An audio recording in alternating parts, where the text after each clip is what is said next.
આસ્થા નામની છોકરી હતી, અને એના મમ્મી આમ કેન્સરમાં ડૉક્ટરે એને એવું કીધું હતું કે લગભગ તમે માનો કે એ 3 થી 4 વર્ષ જીવશે, અને બહુ જ સારી રીતે તમે એની કેર કરશો તો એ તમારી માં 5 વર્ષ જીવશે. તો આસ્થાને એવું થયું કે મારી માં 5 જ વર્ષ જીવવાની હોય તો મારે એની સંપૂર્ણ સેવા કરવી છે, ન્યોછાવર થઈ જવું છે. મારી પાસે જેટલા પૈસા છે એ પૂરતા છે, લગ્ન કરવા નથી. આસ્થા બધું જ છોડી દે છે, મિત્રો છોડી દે છે, નોકરી છોડી દે છે, અને આમ તન્મય થઈ જાય, એકાકાર થઈ જાય છે પોતાની મા સાથે એની સેવા કરવામાં, એને કેન્સરમાંથી બહાર લાવવા માટે. ધીમે ધીમે ધીમે ધીમે ધીમે અમુક રોગ એવા છે, તમે જોજો, તમે કોરોના કાળ દરમિયાન આટલા લોકોની સેવા કરી, અત્યારે તમારો બધાનું સન્માન થતું હશે, ત્યારે તમારા દરેક હૃદયના ખૂણામાં એક ઝણઝણાટી ઓલા નામની હશે કે જેની પાછળ સ્વર્ગવાસ એવું શબ્દ ઉમેરાય છે. તમારા બધા 75 જણાના હૃદય ઉપર બોજ એ વ્યક્તિનો હશે. તમને સન્માન લેતી વખતે એક વખત તમારા આત્મામાં થતું હશે કે યાર ઓલાને ન બચાવી શક્યા, તમે હજારો લોકોને બચાવી શક્યા એના આનંદ કરતાં પણ 10 વ્યક્તિઓને ગુમાવ્યાનો દુઃખ તમારા હૃદય ઉપર હશે. આવતા દિવસોમાં તમને હૃદય રોગ કે બ્લોકેજ નીકળે તો એકાદ ખૂણો એ સ્વર્ગવાસ વ્યક્તિઓનો પણ હશે, એવું અંગત રીતે હું માનો એ ઘસરકો એકાદ વ્યક્તિનો પણ હશે. આસ્થા આવા ઘસરકા સાથે, લીટા સાથે જીવી રહી, મૃત્યુ પામી. પછી જે ઘરની બહાર એ નીકળી જ નહોતી, એ ઘરના 4 ઓરડાની દરેક દિવાલોમાં જ્યાં એની માની સ્મૃતિ હતી, જ્યાં એના માને કરેલી સેવાના પડઘા હતા, જ્યાં એની દવાઓની સ્મેલ હતી, ડૉક્ટરના પ્રિસ્ક્રિપ્શન હતા, એ બધું એક ઝટકે ખાલીખમ થઈ ગયું, સફેદ ચાદરમાં બધું વિલુપ્ત થઈ ગયું. આસ્થાને એમ થયું કે હવે આ ઘરમાં રહેવું મારી માટે અશક્ય છે, કારણ કે આ દિવાલો મને કરડી રહી છે, આ ખાલીપો મને મૂંઝવી રહ્યો છે. આસ્થા શહેર છોડીને ચાલી જાય છે. એને એમ થાય છે કે નવી જગ્યાએ જાઓ, નવેસરથી જીવન બનાવો, નવા મિત્રો બનાવો, નવું કામ બનાવો. એક જગ્યાએ ઘર ભાડે રાખે છે. 1 દિવસ, 2 દિવસ, 3 દિવસ એમ કરતાં કરતાં 4 મહિના એ ફ્લેટની અંદર એ રહે છે. આમ નીકળે, આવ જાઓ, કોઈ આમ સ્માઇલ કરવા સિવાય ખાસ સંબંધ નહીં, કોઈ બોલે નહીં. એટલે આસ્થાને ક્યાંક મગજમાં એવું થઈ જાય છે કે યાર જીવન ભલે બધા કહેતા કે જીવન આનંદ છે, જીવન મજા છે, જીવન સુખ છે, જીવન પ્રેમ છે, પણ જીવન ખાલીપાથી વિશેષ કશું નથી. કોઈ સંબંધ તમને કામ નથી લાગતો જ્યારે તમારી અંદર, તમારા હૃદયના ખૂણામાં લોહીની બદલે કોઈક વ્યક્તિની ગેરહાજરીને એનો ખાલીપો તમારી અંદર વહેતો હોય. આસ્થા વિચાર કરે છે કે યાર સુસાઇડ કરીએ, આવી રીતે જીવવાનો કોઈ અર્થ નથી. સુસાઇડ કરવા માટે એ દવા લેવા માટે નીકળે છે, દાદરા ઉતરે છે પોતાના ફ્લેટના, અને પર્સ ચેક કરે છે. પછી કે પોતાની કાર સુધી પહોંચતા એને એમ થાય છે કે યાર હતી $100 નોટ આ પર્સમાં જ હતી. પાછી દાદરા જઈને ઉપર ચડે છે, કારણ કે એક જ લોટ લઈને નીકળી હતી એ દવા લેવા માટે, ઝેર લેવા માટે. આફડી ફાફડી જોવે છે તો એને કંઈ મળતું નથી, એટલે એ નીચે ઉતરે છે. એટલે પહેલાં પોતાનું લોક મારતી વખતે બાજુવાળા બેન મળે, એટલે એને પૂછે છે કે મારી $100 નોટ ખોવાણી છે, તમને કોઈને મળી છે? કદાચ અહીંયા પેસેજમાં પડી હોય તો. એટલે બેન કંઈ કહેતા નથી. ફરીવાર નીચે પાર્કિંગ સુધી આવે છે, અને કાર પોતાની ખોલતી વખતે બાજુવાળાને પૂછે છે કે હું હમણાં અહીંથી નીકળી હતી, તમને કોઈને પાર્કિંગમાંથી $100 નોટ મળી છે ખરી? તો ઓલી સ્ત્રી એમ કહે છે કે ના, મને નથી મળી. ચોકીદારને પૂછે છે, એમ લગભગ એ 4-5 જણાને પૂછે છે કે $100 નોટ નથી મળી. ફ્રસ્ટ્રેશનમાં આસ્થા ચાલવા માટે, વોક માટે નીકળી જાય છે. અત્યારે કે મગજ ઠેકાણે નથી, ચાલવા નીકળી જાઓ. આસ્થા વોક કરીને પાછી આવે છે, ઉપર જાય છે, સૂઈ જાય છે. બીજે દિવસે સવારે ફરીવાર એક આશય સાથે કે આજે તો મરી જ જવું છે, એટલે બીજી પોતાની $100 નોટ લઈને નીચે ઉતરે છે. એટલે હજી તો લોક મારતી હોય છે ને, ત્યાં એના પાડોશમાંથી મૈત્રી નામની એક સ્ત્રી આવીને એમ કહે છે કે તમારી $100 નોટ ખોવાઈ ગઈ હતી, એ આ મને મળી છે. અને આસ્થા સ્તબ્ધ થઈને મૈત્રી પાસેથી $100 નોટ લઈ લે છે. કારણ કે જ્યારે $100 નોટ ખોવાણી છે એવું આસ્થાએ કીધું એ વખતે એના ચહેરા ઉપર એવી પીડા હતી, એવી તકલીફ હતી, મૂંઝવણ હતી, અને સામેવાળી વ્યક્તિ એક્ઝેક્ટ રિયલાઇઝ કરી શકતી હતી કે એને $100 કેટલી જરૂર હતી. મૈત્રીની $100 નોટ લઈ આસ્થા ધીમે ધીમે પાર્કિંગ સુધી આવે છે. જેવી કાર ખોલે છે એટલે પ્રેમ નામની એક છોકરી આવીને એવું કહે છે કે તમારી $100 નોટ ખોવાઈ ગઈ છે, એવું તમે મને કીધું હતું. આ તમે તે દિવસે ગાડીમાંથી આમ નીકળતા હતા ને એટલે મને મળી છે, એટલે આ તમારી $100 નોટ. ફરીવાર આસ્થા સ્તબ્ધતાથી $100 નોટ લઈ લે છે. હજી કારમાં બેસે ત્યાં નિષ્ઠા નામની એક છોકરી આવીને એવું કહે છે, તમે તે દિવસે ટેરેસ પર વોક કરવા આવ્યા હતા ત્યારે કદાચ તમારી $100 નોટ પડી ગઈ, $100 નોટ પડી ગઈ છે. મને ટેરેસ ઉપરથી $100 નોટ મળી. મૈત્રી, પ્રેમ અને નિષ્ઠા નામની ત્રણેય સ્ત્રી પાસેથી આસ્થાએ $100 નોટ લઈ લીધી. ચોકીદાર, સત્ય નામનો એક ચોકીદાર હોય છે, એને એવું કહે છે કે તમે પૂછતા હતા ને કે તમને કોઈને મળી છે $100 નોટ, મને તમારી $100 નોટ મળી છે. આ $100 નોટ નિષ્ઠા, મૈત્રી, પ્રેમ, સત્ય બધા પાસેથી $100 નોટ લઈ આસ્થા પોતાના રૂમમાં જઈ અને ધ્રુસકે રડે છે, ઈશ્વર પાસે રડે છે. એટલા માટે રડે છે કે એને આગલા જ દિવસે રાત્રે પોતાના બેડ નીચેથી પોતાની એકચ્યુઅલી $100 નોટ તો મળી જ ગઈ હતી. તેમ છતાં કોઈક અજાણી વ્યક્તિ જેને ઓળખતી નહોતી, એને એમ લાગતું તો આ 4 મહિનામાં હું કોઈ સાથે સંબંધ નથી બાંધી શકી, આ પૃથ્વી પર કોઈનું નથી, સ્વાર્થી જગત છે. એની વચ્ચે કોઈક અજાણી વ્યક્તિ માટે કોઈક પોતાના ખીચામાંથી $100 નોટ એટલા માટે આપે કે સામેવાળી વ્યક્તિની જીવનની શ્રદ્ધા ટકી રહે, એની આસ્થા ટકી રહે, એને જીવન માટેનું બળ ટકી રહે. એટલા માટે જો મને કોઈક આપી શકતું હોય તો મારે જીવવું છે. મિત્રો, કથા આટલી જ છે. કાં તમારી $100 નોટ ખોઈ નાખો અને કાં કોઈકની $100 નોટ બની જાઓ. It is very easy to live a life beautifully. જીવન સરળતાથી જીવવા માટે કોઈ જ પૂર્વ શરત નથી. દિલથી પ્રેમ કરો, અન્યને સમજો, અન્યના અવકાશ અને પીડા, અને કાંઈ જ ન કરી શકાય. ઘણા લોકો એવું કે અમારી પાસે હોત તો અમે કરત. આ દિવસોમાં આપણે બધાએ જોયું કે કોઈની પાસે નહોતું એવા વ્યક્તિઓએ માત્ર હાથ પકડીને, ફોર્મ ભરીને, કોઈનો બ્લડનો રિપોર્ટ લાવીને સાથ આપ્યો છે, સહકાર આપ્યો છે. અને ઘણા વ્યક્તિઓ તમે એવા પણ જોયા કે એને એમ લાગે કે ઓકે કાનજીભાઈ આવ્યા છે તો આમ બેડશીટ સરખી કરવા માંડે, કે એમ જસ્ટ એમને દેખાડવા માટે કે અમે છીએ સેવામાં. અમે ઘણા એવા હોય ને કે બરફ આવી ગયો છે એવું કીધા રાખે, બરફ લાવે નહીં. સેવાનો પણ એક દોર હોય. એક મુલ્લા નસરુદ્દીનને આવો તમારી સેવા તમને કેટલી મોંઘી પડે, સેવાનો દેખાવ તમને કેટલો મોંઘો પડે એનો હું દાખલો આપો. મુલ્લા નસરુદ્દીનની એક માસી હતી, બહુ જ પૈસાવાળી વૃદ્ધ હતી, પરણી નહોતી, કાંઈ હતું નહીં આગળ પાછળ, અને બધાને એવી ઈચ્છા કે માસી મળશે ને ત્યારે આપણને કરોડો રૂપિયાની જાયદાદ આપવાની છે. એટલે બધા જ સગાવાલાઓ, એના દીકરા, પુત્રો બધું બહુ જ માસીની સેવા કરે. કોઈક માસીની દવા લાવી દે, કોઈક માસીને સરસ મજાનું નવડાવી દે, માસી માટે ખાવાનું બનાવીને લાવે, માસીની બેડશીટ સરખી કરી દે, માસીને રવિવારે અહીં લઈ જઈને કોઈ પણ તહેવાર હોય માસી વગર અમારે કાંઈ નહીં, બધું પૂછીને કરે, માત્ર એક એવા આશય સાથે કે માસી મરે ને મને મોટો ને સારો એવી થોકડી આપણા નામની મૂકે. મુલ્લા નસરુદ્દીને આ હોડમાં કે માસીનું સૌથી મોટું જે મોંઘો પ્લોટ છે ને આપણા નામે થઈ જાય જો માસીની હરખી સેવા કરીએ ને. પછી એણે જોયું કે માસીને બિલાડીઓ બહુ વાલી, માસી 4 થી 5 બિલાડીઓ પાડી હતી. એટલે મુલ્લાને એમ જાણ્યું કે આ માસીનો જીવ છે ને એ આ બિલાડીમાં અટક્યો છે, આ બિલાડીની સેવા કરો, આપણને માસી જ્યારે મળશે ને ત્યારે સૌથી વધુ પૈસા આપણા નામે કરી દેશે. મુલ્લા જ્યારે આવે માસીને મળે ન મળે સ્માઇલ કરીને બિલાડીઓને વાલ કરે ને બિલાડીઓને નવડાવે. હાલાકી એને બિલાડી જરાય ગમતી નહોતી, અંદરથી એમ થતું એમ ગળું દાબી દઉં, પણ ઓલા પૈસા હાટું ગળું તો દબાય એમ નહોતું. બિલાડીની ખૂબ સેવા કરે ને એને સરસ કપડાં પહેરાવે ને એને નવડાવીને બહાર લઈ જાય, એને શેમ્પૂ કરી દે, બિલાડી માટે કોઈક દી આ લઈ આવે ને બિલાડી માટે આ દઈ આવે. માસીએ રાજી કહો મુલ્લાને આટલો બધો પ્રાણી પ્રેમ છે ને એ તે મારી બિલાડીઓને સાચવે એવો કેવો સરસ છે.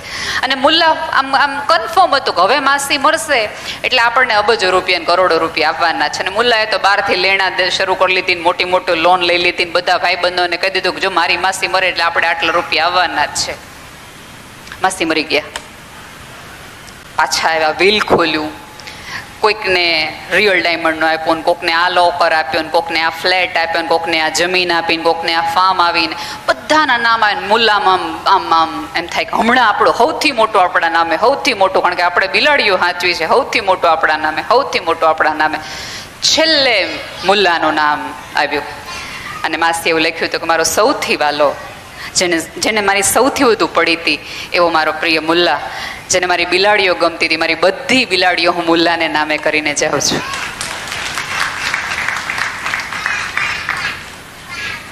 સેવાઓનો દેખાવ કરીએ તો બિલાડીઓ જ હાથમાં આવે. મૂરખ માણસને બનાવી શકાય. ઉપર બેઠો છે તમને જેને બનાવ્યા છે એને મૂરખ બનાવવા મેરી જાય ને એટલી સહેલા નથી. પહેલી વખત આપણે બધાએ સમજ્યું કે તમારી પાસે પૈસા હોય, તમારી પાસે સત્તા હોય, તમારી પાસે સંપત્તિ હોય, તમારી પાસે ઓળખાણ હોય, તમારા બેંક બેલેન્સ ભરેલા હોય, તમારા સગાવાલાની યાદી બધી હોય, તો પણ પથારીમાં બેસેલા એક માણસને તમે તમારો એક શ્વાસ પણ ઉછીનો આપી શકતા નથી. આપણે આમ જો ને તો કુદરતે સટ્ટાક દઈને આપણને એક તમાચો મારી દીધો છે. આપણે એટલા સ્પીડમાં દોડતા હતા, એટલા સ્પીડમાં દોડતા હતા, આપણને બધું કે આપણને કોઈની જરૂર જ નથી. એવી વખતે તમને ખબર પડી કે તમને ઉપરવાળાની સૌથી વધુ જરૂર છે. તમને સંવેદનશીલ સભ્યતાની આપણે તમે જો એ પહેલાં આપણે બધાએ મળ્યું પૈસા હોય એટલે આ જગતમાં કાંઈ તકલીફ જ નથી, બધું હેલું છે. પ્રસંગોમાં જ્યારે કોકારે સંબંધ બગડે ને એટલે સ્ત્રી એવું કહે કે ભાઈ એવું સંબંધ ન બગડે, આપણા ઘરે દીકરી છે, કાલ સવારે પ્રસંગ આવે તો કાંઈ વાંધો ન આવે. એટલે તરત જ એ પુરુષ એવું બોલે પૈસા હોય ને એટલે બધાએ આવે, ઊભા થઈ જાય. પહેલી વાર આપણે જોયું કે તમે લાખો ને કરોડો ખર્ચવા તૈયાર હતા, પણ તમારી વ્યક્તિને ઉપાડવા માટે કોઈ આવવા તૈયાર નહોતું, એને સ્પર્શવા માટે પણ કોઈ અડવા તૈયાર નહોતું. અને આમ જુઓ તો આપણે બધા ચૂઝન ફ્યુ છીએ. આપણને કુદરતને હજી આપણને બાકી રાખ્યા છે. એનો અર્થ એ છે કે ઉપરવાળાને હજી ક્યાંક શ્રદ્ધા છે કે નેહલને 2 શ્વાસ આપો, એની પાસે મારે ઓલું કામ લેવાનું બાકી છે. એટલે અહીંથી બેઠેલી છેલ્લી વ્યક્તિ પાસની ઉપરવાળાએ તમને રાખેલા છે સાચવા, કારણ કે તમારી પાસે એને કોઈ કામ કરાવવું છે. મારી લાયકાતના આધારે મને ઉપરવાળાએ નથી રાખી, ઉપરવાળાની કરુણાના લીધે મારા શ્વાસ 2 ટક્યા, બાકી ઉકાળા પીનારા કેટલાય વયા ગયા, વેક્સિનેશન લીધા પછી એ જતા રહ્યા. જે ડૉક્ટરોએ કરોડો લોકોની જીવ બચાવ્યો એ ડૉક્ટરો વયા ગયા. એટલે સ્વીકારવું પડે. છેલ્લે એક મારી વાત કહીને મારી વાત પૂરી કરું. અહીંયા હું આવી ત્યારે એક નાટક થતું હતું. મારા સ્ક્રિપ્ટનો આ ભાગ નહોતો, મને એવું હતું નહીં કે હું મારા બાળકની આવી વાત કરીશ. બેને આવીને તરત સરસ ઉલ્લેખ પણ કર્યો કે અમારા ઘરમાં આવું કંઈ નથી. મને હવે અનુભવે એટલું સમજાણું છે કે ચોક્કસ વૃદ્ધાશ્રમો છે એ સમાજની નિષ્ફળતાનો ભાગ છે. આપણે બધા એવું કહેતા હોય કે અમે એટલા બધા લાગણી, તમે જુઓ પિક્ચરમાં હીરો હિરોઈન જુદા પડી જાય, એને કાંઈક થઈ જાય તો ચાલો પિક્ચર આપણે રડી પડીએ. તો આપણને એમ થાય કેટલા સંવેદનશીલ કે જે પિક્ચરોમાં રડી પડે છે એને બહાર આપણને કોકને બથમ બતાવતા જોઈએ ત્યારે આપણને એમ થાય કે હજી સામે કોકને કોક મારતું હતું ત્યારે આ માણસ રડતો હતો ને આ બીજાને અત્યારે ઝપાટાવાળી કરવા માંડ્યો છે. એવા માહોલ વચ્ચે આવી ઘટનાઓ બને ત્યારે આપણને પહેલો જ વિચાર એવો આવે કે સંતાનોમાં ખરાબી છે, દીકરાની વહુમાં તકલીફ છે, એટલા માટે આવું હોય છે. ક્યારેક વૃદ્ધાશ્રમોની મુલાકાત લઈએ ત્યારે એ પણ સમજાય કે માત્ર દીકરાની વહુની પણ ભૂલ નથી, માત્ર દીકરાની પણ ભૂલ નથી. કોઈક ગેપ એવો સર્જાણો કે જેના હિસાબે આ બધું ચાલે પડ્યું. તમે વૃદ્ધાશ્રમોનું જે લોકો મુલાકાત લેતા હશે એમના ટ્રસ્ટીઓ, એમના રેક્ટર, એના કાઉન્સિલરને મળજો તો તમને સમજાશે કે ક્યારેક સ્વભાવના કારણે પણ માણસ ત્યાં આવેલું હોય છે. ક્યારેય કોઈ દીકરાને એવી ઈચ્છા ન થાય, ક્યારેય કોઈ દીકરાની વહુને આવી કંઈક આપણે ત્યાં સમાજમાં કેવું છે કે તરત જ કહેવાય કે આને એના સાસુ સસરાને નામ મૂકી દીધા. કોઈ સ્ત્રીને એવી કેવડાવવાની ઈચ્છા ન હોય. દરેકને સુરત બરજાતિયાની ફિલ્મ જેવું પરિવાર જ જોતું હોય, દરેકને એવું જોતું હોય. કોઈ પણ સ્ત્રીના લગ્ન પહેલાના એના દિવસો જોતી બહુ પ્રેમથી એવું કહેતી હોય, મારે સરસ મજાનો પતિ હોય, એ મારી સાસુ હોય, એ ઓફિસેથી આવે, આવા જ દરેકના સ્વપ્ન હોય. સાથે ન રહી શકવાના કારણો વ્યક્તિગત હોય છે. અને ક્યારેય કોઈ વ્યક્તિ આને પણ આપણે ત્યાં ટેવ એવી પડી ગઈ છે કે ગાડી ભટકાય સાયકલ સાથે તો વાંક ગાડીનો વાળાનો જ હોય. સાયકલ વાળો તો પવિત્ર માણસ, એ ભૂલ કરે.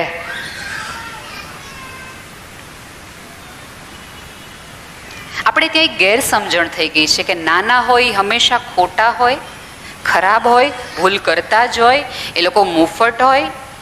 ક્યારેય આપણે આપણાથી મોટા લોકોને, હું એવું નથી કહેતી, કોઈ છાવરતી નથી આવી પ્રવૃત્તિને, પણ અમુક સમાજની ગેરસમજણો છે એ પણ આપણે વિચારવી જોઈએ. અને તટસ્થતાથી કહું તો લોકો એવું કે વૃદ્ધાશ્રમો બનવા જ ન જોઈએ, તો દીકરા દીકરીઓ રાખવા જાય, એક એવી સમજ છે કે સમાજમાં વૃદ્ધાશ્રમ હોય જ નહીં તો ક્યાં મૂકવા જાય. સાહેબ, આવી રીતે રીબાઈને જીવવું એના કરતાં તો હું મારી પત્ની સાથે સન્માનપૂર્વક વૃદ્ધાશ્રમની બારીએથી સૂર્યાસ્ત જોવાનું પસંદ કરું. સરસ મજાની એફડી અત્યારથી હું એવી ન કરાવી રાખું, દીકરા રાખે તો બહુ મજાની વાત, પ્રેમથી રહેશું. બાકી અમે રોમાન્સ 40 વર્ષે નહોતો કરી શક્યા, 70 વર્ષે કરીએ. આપણે ત્યાં એક એવી ગેરસમજણ થઈ ગઈ છે કે તમે વૃદ્ધ થાવ તો તમે પિક્ચર ન જોઈ શકો, તમારે મંદિરે જ જવું પડે. તમે વૃદ્ધ થાવ તો તમારે વ્હાઇટ, બ્લુ અને ઓફ વ્હાઇટ આ 3 જ કલરના કપડાં પહેરી શકાય, તમારે પિંક, યલો તરફ તો જોઈ પણ ન શકાય. તમે વૃદ્ધ થાવ તો તમારે માત્ર સત્સંગની મંડળી કરીને હરિદ્વાર ને ઋષિકેશ જ જવાય, તમારે મસૂરી ન જવાય. તમારે સેલ્ફી માત્ર ભગવાનના ફોટા સાથે જ મૂકી શકાય, તમારી પત્ની સાથે ફેસબુકમાં ન મૂકી શકાય. આવી એક ગેરસમજણ અને સ્ટિગ્મામાં આપણે વૃદ્ધોને બાંધી દીધા છે. એમાંથી પણ છોડાવો. તમારું યૌવન હોવાનું, તમે જીવતા છો એનું સૌથી પહેલું મહત્વ એ છે કે તમે રેડ સાડી લ્યો તો મરૂન કલરની સાડી તમારી સાસુ માટે લ્યો, તમે ડાર્ક બ્લુ લ્યો તો નેવી બ્લુ પપ્પા માટે પણ લઈ શકો. યાર, એને પણ એ જીવવાની ઈચ્છા એ મુંજારા પીડામાં છે. કોઈ ઉંમરે આ કરાય ને ન કરાય એવા કોઈ શાસ્ત્રોના નિયમો નથી. જ્યાં સુધી ડૉક્ટર તમને એમ ન કે તમે ગળ્યું ન ખાય ત્યાં સુધી એને ખાવા દો ને. સ્વાદ હોવો. યાર, આપણી સભ્યતાએ તો ક્યારેય કોઈ દમન શીખવ્યું જ નથી. આપણી સભ્યતા સંસ્કૃતિમાં માત્ર ઉત્સવો ને રંગો જ હતા. ખાઓ પીઓ ને જલસા કરો એ આપણું સૂત્ર છે. તો વાત મારી એ વૃદ્ધાશ્રમવાળી હતી. હું મંદબુદ્ધિના બાળકો સાથે કામ કરું છું. મારી શાળામાં એક હંસાબેન કરીને બેન છે, અમારે ત્યાં જ અમે એને કામ આપ્યું છે. એમને 2 દીકરાઓ. એક દીકરો મંદબુદ્ધિ, સિવિયર મંદબુદ્ધિ, એટલે હલનચલન કરી શકે પણ બોલી ન શકે. બોલી ન શકે એટલે રાડો પાડે, ક્યારેક મિસબિહેવ કરી દે, અને એને તમે ચીડવો તો એ વધુ ચીડાઈને તમને લાફો પણ મારી દે. એ પ્રકારની એના બિહેવિયર પ્રોબ્લેમ. એટલા માટે મારી દે કારણ કે તમે એને ચીડવો છો એટલા માટે, બાકી કરે નહીં. બીજો દીકરો સરસ, સ્વસ્થ, એકદમ બુદ્ધિશાળી, ભણેલો ગણેલો, સરસ મજાનો. લગ્ન થયા. છોકરો પોતાની પત્નીના પ્રેમમાં ગળાડૂબ હોય જ, દરેક પતિ સો કોલ્ડ શરૂઆતમાં. પોતાના પત્નીના પ્રેમમાં ને એવો બધો મસ્ત મજાનો થઈ ગયો કે એમ થયું કે અમે બે જુદા જો રહેવા વયા જઈએ તો આ બાળકની જવાબદારી અમારે ન આવે, આ બાળકના ત્રાસ સહન કરવાના અમારે ન આવે, આ બાળકના હિસાબે જે અમારે માથાકૂટ કંકાસ થઈ છે, અમને સ્પેસ નથી મળતી, એવું જે કહેતા હોય એમ કરીને એને જતા કરી દે. અને પછી બે નક્કી કરે છે કે આપણે જુદા થઈ જઈએ. ધીમે ધીમે જુદાપણું એટલું બધું આવી જાય છે કે ખબર અંતર લેવાનું પણ એ પરિવારમાં શક્ય નથી બનતું. બુદ્ધિશાળી, સરસ મજાનો સ્વસ્થ દીકરો, જેના હાથ પગ નાક કાન એકદમ ચાલે છે, આપણા બધા જેટલો સરસ મજાનો આઈક્યુ, પોતાની પત્ની સાથે મજાથી રહે છે. પિતાનું બહુ જ મોટું હમણાં ઓપરેશન થયું, કોઈ પૂછવા ન આવ્યું. મમ્મી આખી સ્કૂલના કચરા પોતા કરે, ઉંમર એની પણ થઈ ગઈ છે, 65 વર્ષની સ્ત્રી છે. પગ દુખે, દરરોજ રાત્રે પગ દુખે. આપણે એવું કહીએ સાચા ને તમે બુદ્ધિશાળી હો, તમે સ્વસ્થ હો તો તમે માના પગ દાબો, બરાબર? અમારો એ દીકરો એ મંદબુદ્ધિનો છે, તેમ છતાં રોજ એની માના પગ દાબે છે. રોજ એક એવા આશય સાથે કે મમ્મીને દુખતા હશે, કારણ કે માનું કણસવું, એક સમજુ દીકરાને ન દેખાડું, માનું કણસવું, માના પગનો દુખાવો એક મંદબુદ્ધિ દીકરાને દેખાડો, અને સમાજ અમારા બાળકોને મંદબુદ્ધિ કહે છે, અને સાજા લોકોનો વ્યવહાર તમારી સામે છે.